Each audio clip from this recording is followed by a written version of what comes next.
আশা করি বন্ধুরা আপনারা সবাই ভালো আছেন। বিষয়টা অন্য বিষয় নিয়ে কথা বলতে আসলাম আজ। তো বিষয়টা আসলে খুব মন খারাপ নিয়েই একা একা বসে আছি, ভাবতেছিলাম যে কি করা উচিত, আমার জায়গাতে আমি কিভাবে প্রতিবাদ করতে পারি।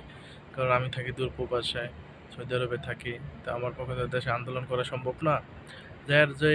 যার যেখান থেকে যতটুকু সম্ভব সবাই আন্দোলনের সাথে শরিক হন, সবাই অন্যায়ের বিরুদ্ধে রুখে দাঁড়ান।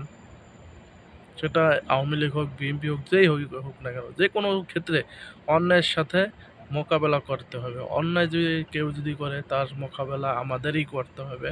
কারণ এই দেশটা আমাদের বাপদাদা, আমাদের ভাই বোনেরা, মা বোনেরা ত্যাগের বিনিময়ে, তাদের ত্যাগের বিনিময়ে আমরা হয়- কিন্তু আমাদের কথা বলার ক্ষমতাও এখন প্রায় নাই।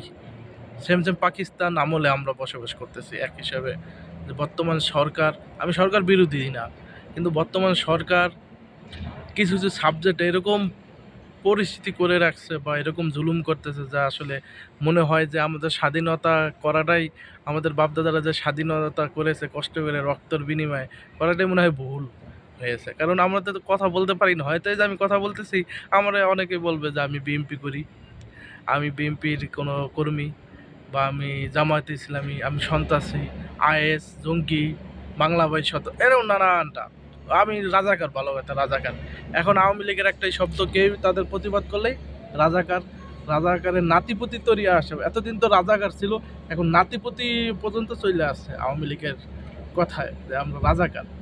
তো যাই হোক, আমরা যদি কেউ যদি বলে আমরা রাজাকার, আমরা রাজাকারই খুশি। কারণ বর্তমান সরকারের সাথে তাল মিলে চলার মতন পরিস্থিতি এখন আর বাংলাদেশে নাই। আমাদের সকলেরই রুখে দাঁড়াতে হবে এই সরকারের বিরুদ্ধে। কারণ এই সরকার অতি জুলুমকারী সরকার বর্তমানে। আগে যে আওয়ামী লীগ, আমরা ছোটকাল থেকে বড় হয়েছি আমাদের বাপদাদার থেকে শুনে, যে এই আওয়ামী লীগ, মূলত আওয়ামী লীগের আদর্শতে এখন আর আওয়ামী লীগ নাই। আওয়ামী লীগের যে আদর্শ শুনে আমরা বড় হয়েছি, যারা নাইনটিসের পরে যারা আমাদের জন্ম, আসলে আওয়ামী লীগের মূলত যে আদর্শ নিয়ে তারা আওয়ামী লীগ দলটা গঠন, কিন্তু আওয়ামী লীগ সেই আদর্শতে নাই। হয়তো যে কোনো কারণ পেছনে তারা নাই, হয়তো ক্ষমতার লোভে বা টাকার লোভে বা যাই হোক, ক্ষমতা সে নামতে চায় না। কারণ জানে তারা ক্ষমতা সে নামলে তারা ক্ষমতা আসতে পারবে না, তাদের অস্তিত্বও থাকবে না বাংলাদেশে। সেই জন্য তো বেগম পাড়া করতেছে, বেগম পাড়া বেশি বেশি বাড়িঘর করতেছে, এই জন্য কারণ তারা বেশি দিন থাকতে পারবে না, তো জুলুম করে হয় তার 2-4-10 বছর। আর আগামী তো নির্বাচন ছাড়বে না, নির্বাচনে আগামী তো আওয়ামী লীগ আসবে, কিন্তু আরও 2-4-10 বছর, 10 বছরে আওয়ামী লীগ থাকবে। তারপরে তো এক সময় না এক সময় ফেরাউনের যখন পতন হয়েছে, নমরুদের যখন পতন হয়েছে, আর শেখ হাসিনা, আওয়ামী লীগের তো পতন হবেই, সময়ের বাকি।